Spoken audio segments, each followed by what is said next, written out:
Hello guys, welcome back to Sociology classes BA part 1. Okay, today our topic is agency and means of socialization. Okay, तो आज का topic क्या है हमारा? समाजीकरण के प्राथमिक अभिकरण अथवा समूह. ओके,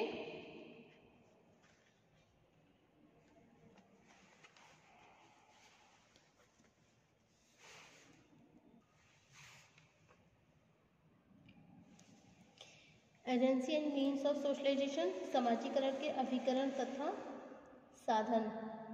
ओके, नंबर 1 पॉइंट है हमारा समाजीकरण के अभिकरण तथा साधन, agency and means of socialisation.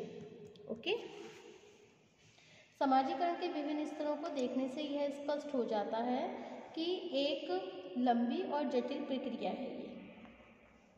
Okay, समाजीकरण क्या है? एक लंबी और एक जटिल प्रक्रिया. पूर्व विवेचन से यह भी स्पष्ट हो चुका है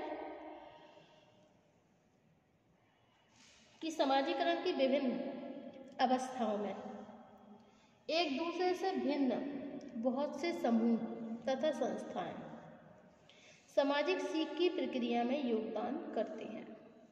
इस दृष्टिकोण से उन सभी अभिकरणों तथा साधनों की कार्य प्रणाली को पुनः समझना आवश्यक है, जो समाज के मूल्य और मानदंडों के अनुसार एक विशेष ढंग से व्यक्ति का समाजीकरण करती है. ओके, अब नेक्स्ट पॉइंट है हमारा प्राइमरी एजेंसीज और ग्रुप्स ऑफ सोशलाइजेशन. समाजीकरण के प्राथमिक अभिकरण अथवा समूह. ओके, प्राथमिक समूहों को फूले ने मानव स्वभाव की कोशिका, नर्सरी ऑफ ह्यूमन नेचर कहकर समाजीकरण की प्रक्रिया में इनकी महत्वपूर्ण भूमिका को स्पष्ट किया है. ऐसे समूह में फूले ने प्रमुख रूप से परिवार, क्रीड़ा समूह तथा पड़ोस का ही उल्लेख किया है, लेकिन समाजीकरण के संदर्भ में विद्यालय, नातेदारी समूह, धार्मिक समूह को भी प्राथमिक समूहों के अंतर्गत लेना आवश्यक हो जाता है. व्यक्ति के समाजीकरण ने इन समूहों की भूमिका को स्पष्ट करके सरलतापूर्वक इनके व्यापक कार्य क्षेत्र का अनुमान लगाया जा सकता है. ओके, नंबर 1 पॉइंट है फैमिली मीन्स परिवार. Okay, these are the all points of primary agencies of group of socialization. First family परिवार, second play groups क्रीड़ा समूह, थर्ड neighborhood पड़ोस, फोर्थ स्कूल विद्यालय, फिफ्थ किंगशिप ग्रुप्स नातेदारी समूह एंड सिक्स रिलीजियस ग्रुप्स धार्मिक समूह. Okay, so these are the all points of primary agencies of group of socialisation. समाजीकरण के प्राथमिक अभिकरण अथवा समूह. ओके, प्राथमिक समूह में पहला आता है हमारा परिवार. परिवार बच्चे के जीवन को प्रभावित करने वाला सबसे महत्वपूर्ण प्राथमिक समूह है. इसका प्रभाव अत्यधिक प्राथमिक, स्थायी और आंतरिक होता है. बच्चा प्रारंभ से ही माता पिता, भाई बहन और अन्य सदस्यों के व्यवहारों से प्रभावित होने लगता है. सदस्यों का जो पारस्परिक प्रेम होता है, स्नेह, प्यार, त्याग, अधिकार, मार्गनिर्देशन और सहायता बच्चे के व्यक्तित्व को प्रभावित करते हैं, क्योंकि बच्चा आरंभ से ही उन्हीं व्यवहारों को अपनाना शुरू करता है. अनुकरण, इमिटेशन की प्रक्रिया परिवार में जितनी स्पष्ट होती है वैसी और कहीं देखने को नहीं मिलती. आरंभ में अनुकरण की यह प्रक्रिया अचेतन रूप से क्रियाशील होती है और बाद में गुड़िया और खिलौने के साथ खेलने में इसे मूर्त रूप प्राप्त होता है. खेल के दौरान बच्चा गुड़ियों से वैसे ही व्यवहार करता है जैसे व्यवहार वो अपने माता पिता के साथ करता है। ओके, वह गुड़िया को मारता है, समझाता है और अक्सर उनसे कुछ विशेष कार्य करने के लिए निर्देश देता है। ओके, माता पिता भाई बहनों को पढ़ता देखकर वो खुद भी किताबें फैलाकर बैठता है और भोजन बनाने की उन सभी औपचारिकताओं को पूरा करता है जो उसे रसोई घर में देखने के लिए मिलती है। इन संपूर्ण क्रियाओं से उसमें आत्म मतलब सेल्फ का विकास होता है, जो प्रोफेसर मीड के अनुसार समाजीकरण की प्रक्रिया का सर्वप्रमुख आधार है। परिवार में सदस्यों के स्वभाव में भिन्नता होने के कारण बच्चा भी उसी व्यक्ति के स्वभाव और गुणों को ग्रहण करने लगता है जिसे वह अपना मॉडल अथवा संदर्भ व्यक्ति रेफरेंस मैन मानता है। ओके, अब सेकंड पॉइंट है आपका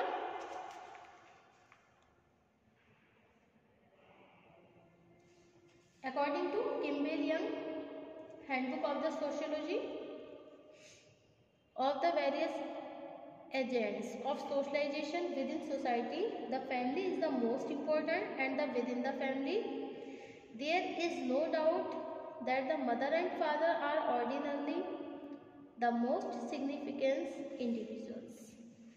Okay,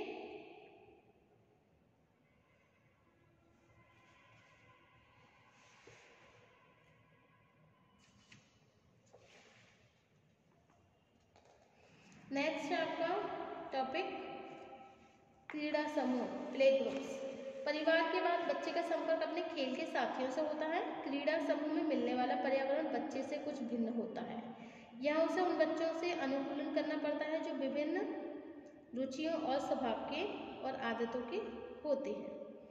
इन बच्चों के बीच उसकी आवश्यकताओं और इच्छाओं की सदैव पूर्ति नहीं होती, बल्कि दूसरे बच्चों के सामने उसे कभी कभी अपनी इच्छाओं का भी दमन करना पड़ता है। नेक्स्ट पॉइंट है आपका नेबरहुड मतलब पड़ोस। बच्चे के समाजीकरण पर उसके पड़ोस की प्रकृति का भी बहुत व्यापक प्रभाव पड़ता है। ऐसा इस कारण होता है कि पड़ोस में दूसरे व्यक्ति जिस प्रकार का व्यवहार करते हैं, मतलब पड़ोस में दूसरे व्यक्ति जिस प्रकार का व्यवहार करते हैं, बच्चा भी शीघ्र उन व्यवहारों का अनुसरण करना आरंभ कर देता है। छोटी आयु में बच्चे का पड़ोस ही उसका सामाजिक पर्यावरण होता है। ओके, नेक्स्ट है विद्यालय स्कूल। परिवार और पड़ोस के बाद बच्चा विद्यालय में जाता है। विद्यालय में शिक्षक और अच्छे विद्यार्थी उसके लिए मॉडल बन जाते हैं जो समाजीकरण की प्रक्रिया में सहायक होते हैं। इस समय शरीर के अंगों का विकास होने से उसमें नवीन आवश्यकताएं, नवीन भावनाएं भी जन्म लेती हैं, जिनके अनुसार उसे अपने व्यवहारों के तरीकों में परिवर्तन करने की आवश्यकता हो जाती है। बच्चों को विद्यालय में अपने से भिन्न आयु और लिंग के सदस्यों से अनुकूलन करने की आवश्यकता होती है। इससे उसकी अभियोजनशीलता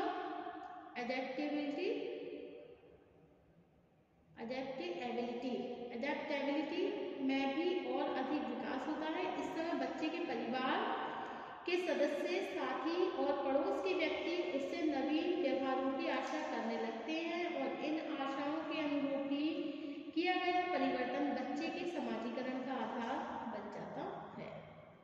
ओके, और विद्यालय में बच्चे की रचनात्मक आयु का सबसे बड़ा भाग व्यतीत होता है। बच्चा जब किशोर बन जाता है तब उसके विचार और अनुभव में भी परिवर्तन होने लगता है।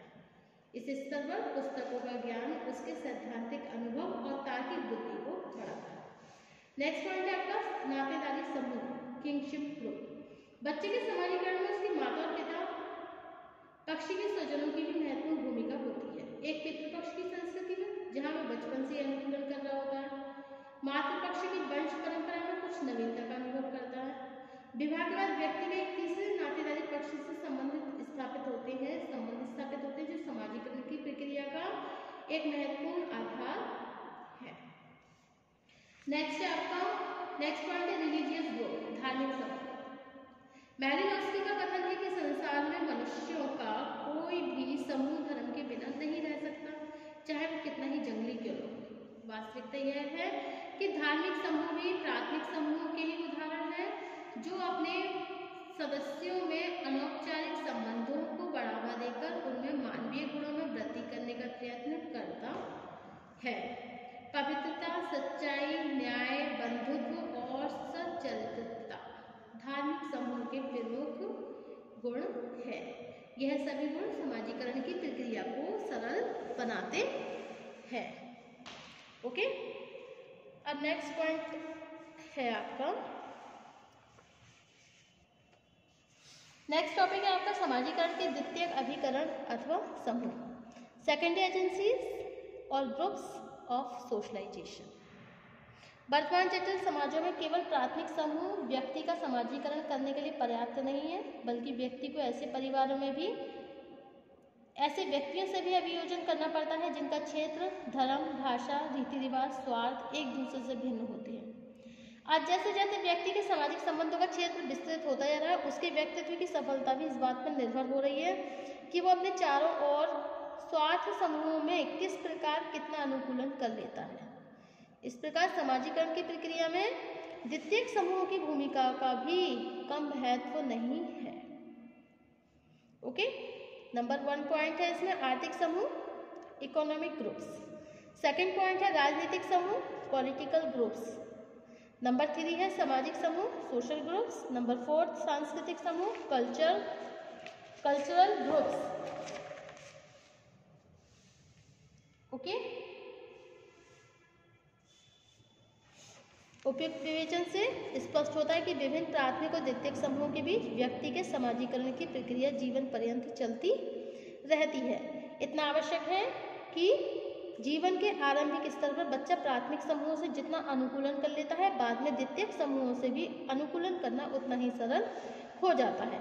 सामान्यीकरण के दृष्टिकोण से कह सकते हैं कि प्राथमिक समूह वह पर्यावरण है जिसके अनुसार द्वितीयक समूहों में व्यक्ति की सफलता की सीमा का निर्धारण होता है। इसके पश्चात भी व्यक्ति के समाजीकरण में प्राथमिक और द्वितीयक समूहों में से किसी एक के महत्व को दूसरे की अपेक्षा कम या अधिक नहीं कहा जा सकता। Okay, thank you for watching my YouTube channel. Thank you so much guys. Next topic होगा हमारा समाजीकरण के सिद्धांत, theories of socialisation. Thank you.